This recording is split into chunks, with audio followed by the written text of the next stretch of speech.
Hello বন্ধুরা, তোমরা কেমন আছো? আবারও চলে আসলাম তোমাদের জনপ্রিয় নাটক ভাগ্যরেখা নাটকের ধামাকা পর্ব নিয়ে। তো বন্ধুরা, আজকে আমি তোমাদের এই ভিডিওটিতে দেখাবো ভাগ্যরেখা নাটকের 410তম পর্বে কি ঘটতে চলেছে। তো বন্ধুরা, এই ভিডিওটি দেখার আগে তোমরা যদি এই চ্যানেলের নতুন দর্শক হয়ে থাকো তাহলে চ্যানেলটি এখনই সাবস্ক্রাইব করে এসো। তো বন্ধুরা, আর দেরি করবো না, চলো দেখে আসি ভাগ্যরেখা নাটকটির আপডেট ধামাকা পর্বটি। অভয় যখন শ্রদ্ধার কাছে এসেছিল তখন শ্রদ্ধা পা মুচকে নিচে পড়ে যায়। তখনই অভয় শ্রদ্ধাকে কোলে উঠিয়ে নিয়ে শ্রদ্ধার রুমে আসে। এটা দেখে রোশনির মনে মনে অনেক রাগ হয়। অভয় শ্রদ্ধাকে তার রুমে নিয়ে এসে শ্রদ্ধার পায়ে মলম লাগিয়ে দেয়। এতে শ্রদ্ধা আর অভয়ের মধ্যে আবারও ভালোবাসা শুরু হয়। শ্রদ্ধা অভয়ের আগের কথা ভাবে।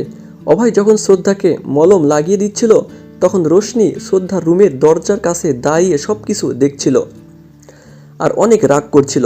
অন্যদিকে কীর্তি যখন তার ডিউটি শেষে বাড়িতে আসে তখন বরুণ তার মাকে ডাকে। বরুণ তার পরিবারের সবার জন্য গিফট নিয়ে আসে। এতে বরুণের মা অনেক খুশি হয়।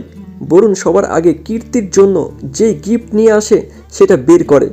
বরুণ কীর্তির জন্য একটা নেকলেস নিয়ে আসে। নেকলেসটি দেখতে বরুণের মা বলে, এত দামি হার এনেছো কীর্তির জন্য? বরুণের মা অনেক খুশি হয়েছিল, কিন্তু কীর্তি খুশি হয়নি। কীর্তি বলে, বরুণ তুমি এইসব কেন এনেছো? তখন বরুণ বলে, কীর্তি আমি এটা ভালোবেসে এনেছি তোমার জন্য। তখন বরুণ কীর্তির গলায় হারটি পরিয়ে দেয়। বরুণ কীর্তিকে বলে, কীর্তি তোমাকে এই হারটিতে অনেক সুন্দর লাগছে। ওইদিকে অভয় যখন শ্রদ্ধার পায়ে মলম লাগিয়ে দিচ্ছিল তখন অভয়ের ফোনে একটা ফোন আসে। তখন শ্রদ্ধা মনে মনে বলে, এটা তার মানে বব্বরশের গ্যাংয়ের ফোন।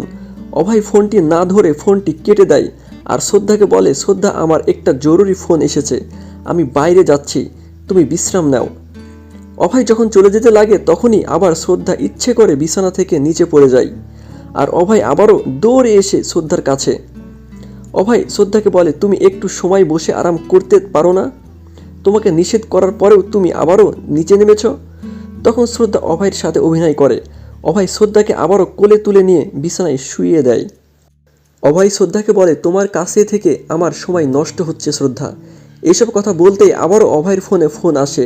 তখন অভয় রাগ করে চলে যেতে লাগে আর শ্রদ্ধা অভয়ের হাত টেনে ধরে। তখনই অভয় ও শ্রদ্ধা বিছানায় পড়ে যায়। অভয় ও শ্রদ্ধার মধ্যে শুরু হয় রোমান্টিক মুহূর্ত। অভয় তখন শ্রদ্ধার উপর রেগে যায়, কিন্তু কি আর করাই, শ্রদ্ধার সেই রূপময় সুন্দর চেহারা দেখে অভয় পাগল হয়ে যায়। অভয় শ্রদ্ধাকে বলে, আমার অনেক কাজ আছে শ্রদ্ধা, তুমি এখন এখান থেকে চলে যাও। এ কথা বলে অভয় সেখান থেকে চলে যায়। অতঃপর শ্রদ্ধার কাছে আসে রোশনি। রোশনি রেগে গিয়ে শ্রদ্ধার পায়ে ব্যথার মলম অনেক বেশি লাগিয়ে দেয়। এতে শ্রদ্ধার পা অনেক জ্বালা পোড়া শুরু করে। রোশনি বলে, আমার আর অভয়ের বিয়ে ঠিক হয়ে গেছে শ্রদ্ধা। অন্যদিকে বরুণের বাড়িতে যখন কিছু মেয়ে আসে টাকা নিতে তখন বরুণ মেয়েগুলোকে টাকা দেয়।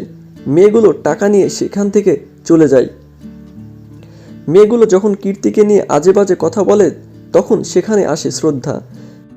শ্রদ্ধা বলে, আমার বোনকে নিয়ে আপনারা কোনো বাজে কথা বলবেন না। তখন কীর্তি শ্রদ্ধাকে বলে, শ্রদ্ধা আমাকে নিয়ে তোকে এত চিন্তা করতে হবে না, তুই এখান থেকে চলে যা শ্রদ্ধা।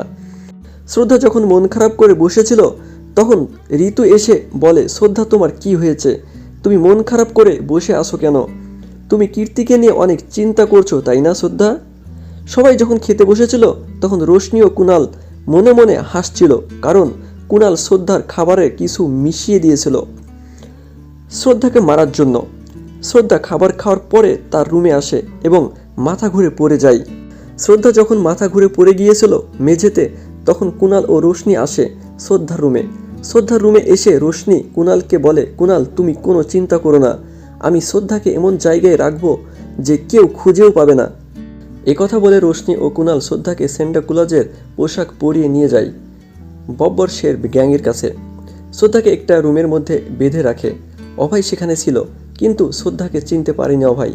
তাহলে কি এবার অভয়ের হাতেই শ্রদ্ধার মৃত্যু হতে চলেছে? সেটা তোমাদের দেখাবো আগামী পরের এপিসোডে। ততক্ষণে বন্ধুরা, তোমরা যদি এই চ্যানেলে নতুন দর্শক হয়ে থাকো তাহলে চ্যানেলটি এখনই সাবস্ক্রাইব করে এসো। আর হ্যাঁ, তোমাদের যদি এই ভিডিওটি ভালো লাগে তাহলে কমেন্টের মাধ্যমে জানাবা এবং পরবর্তী 411তম এপিসোড সবার আগে দেখতে আমাদের এই চ্যানেলের সাথেই থেকো। ধন্যবাদ।